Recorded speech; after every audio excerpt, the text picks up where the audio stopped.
ಹಾವೇರಿ ಜಿಲ್ಲೆ ರಾಣೆಬೆನ್ನೂರು ತಾಲೂಕಿನ ರಾಣೆಬೆನ್ನೂರು ನಗರದಲ್ಲಿ ಸರ್ಕಾರಿ ಪ್ರಥಮ ದರ್ಜೆ ವಿಶ್ವವಿದ್ಯಾಲಯದಲ್ಲಿ ಇಂದು ಎನ್ಎಸ್ಎಸ್ ವಿದ್ಯಾರ್ಥಿಗಳು 3ನೇ ದಿನದ ಸ್ವಚ್ಛತಾ ಕಾರ್ಯಕ್ರಮ ಅಭಿಯಾನ ಹಮ್ಮಿಕೊಂಡಿದ್ದರು. ಇಂದು ಕೆಇಪಿ ಗಣೇಶನ ಗುಡಿಯಿಂದ ಸಾರ್ವಜನಿಕರಲ್ಲಿ ಪರಿಸರ ರಕ್ಷಣೆ ಹಾಗೂ ಸ್ವಚ್ಛತೆಯ ಬಗ್ಗೆ ಅರಿವು ಮೂಡಿಸುವ ಕೆಲಸ ಮಾಡಿದ್ರು.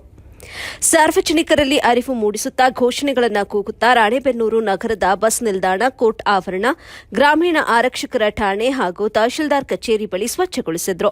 ಪರಿಸರಕ್ಕೆ ಹಾನಿ ಉಂಟು ಮಾಡುವ ಗಿಡಗಳನ್ನು ತೆರವು ಮಾಡುವ ಮೂಲಕ ಸ್ವಚ್ಛಗೊಳಿಸಿದ್ರು. ಪ್ಲಾಸ್ಟಿಕ್ ಮುಕ್ತ ಪರಿಸರದ ಬಗ್ಗೆ ಸಾರ್ವಜನಿಕರಲ್ಲಿ ಅರಿವು ಕೂಡ ಮೂಡಿಸಿದ್ರು.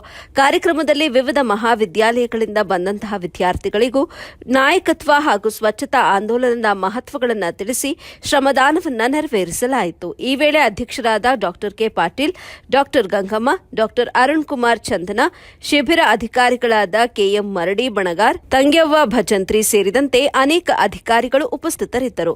ವರದಿ SM Zakir, AB news Kannada, Ranebennur.